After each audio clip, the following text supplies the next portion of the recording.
ভাত নিয়ে এসেছে।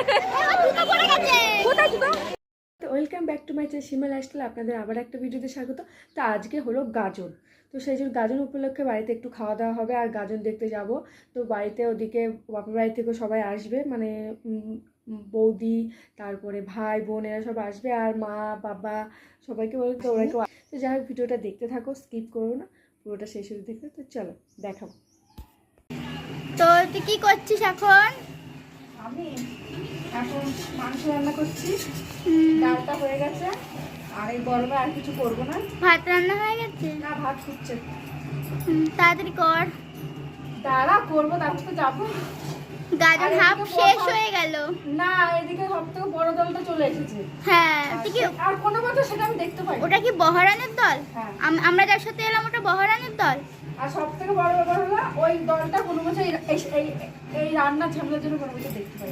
ওই জন্য সকাল সকাল এরপর থেকে করে নিবি। প্রতি বছরই ভাবি যে কিন্তু হয় না। না, তো হয় না। কি করে করবো? ওই সকাল সকাল হয় না, অত এখনো গিন্নি করে পারি না। আমরা এসে যে কি বিপদে পড়েছি বাবা রে বাবা।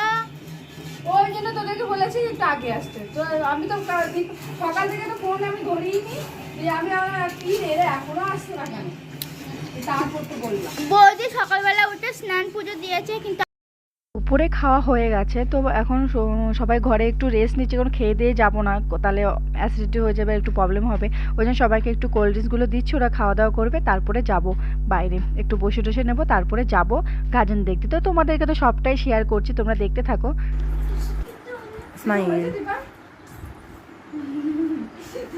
দীপাকে একটা ভিডিও কর, দীপা বেশি বেশি করে সাজছে, ওখানে গিয়ে যদি কোনো সেই মুখ আকাশ দেখো গাজনতলায় মানে চলে এসেছি আমাদের বাড়ি থেকে একটু দূরতে। তো সবাই এখানে বসে একটু গাজন দেখবো, ভক্তদের দল আসছে, এটা দেখে তারপরে ঠাকুরতলায় যাব। আর দেখতে পাচ্ছ যে সবাই সব মুখোশ পরে সব যে যার মতো ভেলকি সেজে সব গাজন দেখতে চললো। তো চলো, এখন একটা দল আসছে, এটা বেরোবে, তারপরে কি ঠাকুরতলায় যাবো। ওই দেখো চলেও এসেছে।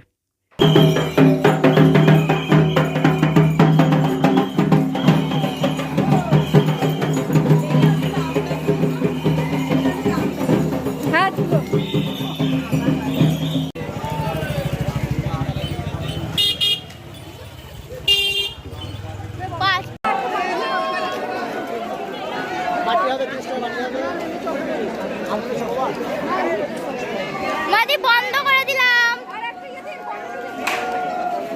ময়না দিচ্ছি না না।